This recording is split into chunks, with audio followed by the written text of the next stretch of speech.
When people think of the fall of Rome, they usually imagine the same scenes: barbarians breaking through the walls, legions scattered, emperors assassinated in their palaces. But empires don't collapse only when attacked from the outside. True collapse begins within. And the most powerful force that accelerates that collapse is often money. The fall of Rome wasn't caused only by wars, rebellions, or intrigues. What destroyed it from within was the devaluation of its money.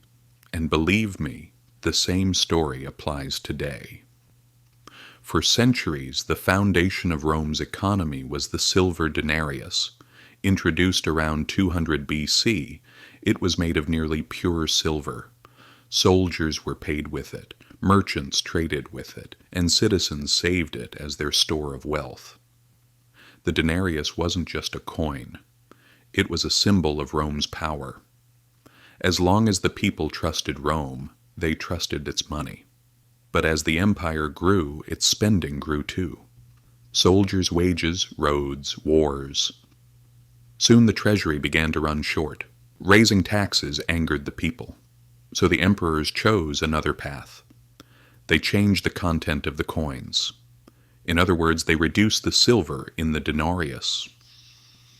At first no one cared, but over time the coin's content kept changing. Under Augustus, the denarius was 95% pure silver.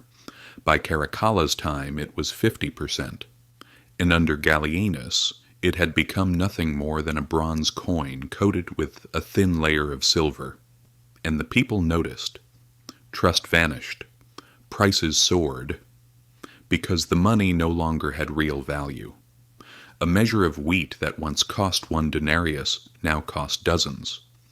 Soldiers demanded higher pay, and merchants began preferring barter over taking coins. In short, money collapsed, and so did the economy. By the 3rd century, everything had deteriorated. Rome was battling invasions, plagues, civil wars, and economic chaos. Emperors changed almost monthly. Some ruled only for weeks. But the real problem lay unseen. The money no longer worked. The government still demanded taxes in this worthless currency. Farmers couldn't pay and abandoned their land. Trade ground to a halt. The economy worsened further. Emperor Diocletian thought he had found a solution, and in 301 AD issued the edict on maximum prices. In short, anyone who raises prices will be executed.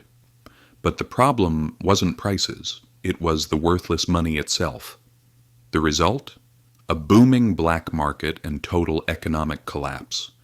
You can't make worthless money valuable by passing laws. Eventually, the Roman government gave up. Constantine introduced the Solidus, a new pure gold coin. It would endure for centuries in the Byzantine Empire. But for the Western Roman Empire, it was too late. The economy was ruined, trust destroyed, and the army disbanded. Rome didn't fall to barbarians. It fell because its money collapsed. So, what lesson should we learn from this story? This: when money collapses, empires collapse. The Roman government thought it could deceive its people. The coins looked the same, but inside they were worthless.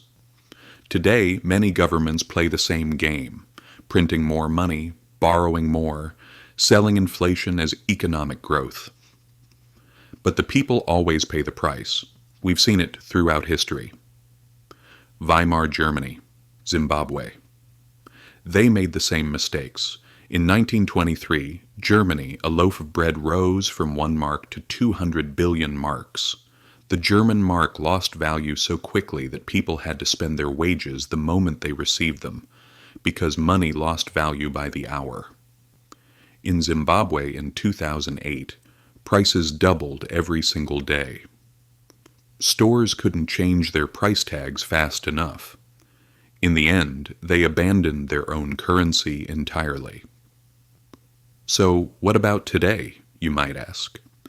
In 1971, the US dollar was detached from gold. and since then it has been losing value.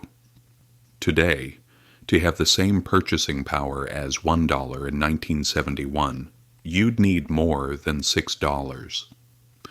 The money looks the same, but the value is gone.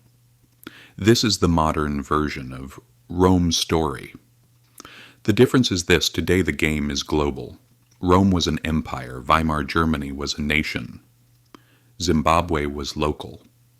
But now the entire world runs on the same system, a debt-based money-printing, paper-backed system, which means the next great crisis won't hit just one country, it will hit everyone. And when that time comes, just like in Rome, it will be ordinary people who suffer the most. So remember this: real wealth isn't in depreciating paper, but in things of lasting value, land, skills, production, and resources. No system lasts forever. The Romans never believed their money could become worthless, but it did. History has shown this over and over. Systems decay slowly, then suddenly. Agreements, trade, trust, all vanish when money loses its value. The barbarians only deliver the final blow. The real collapse begins in the treasury. And finally, history doesn't repeat itself exactly, but if you fail to notice its patterns, it will hurt you just the same.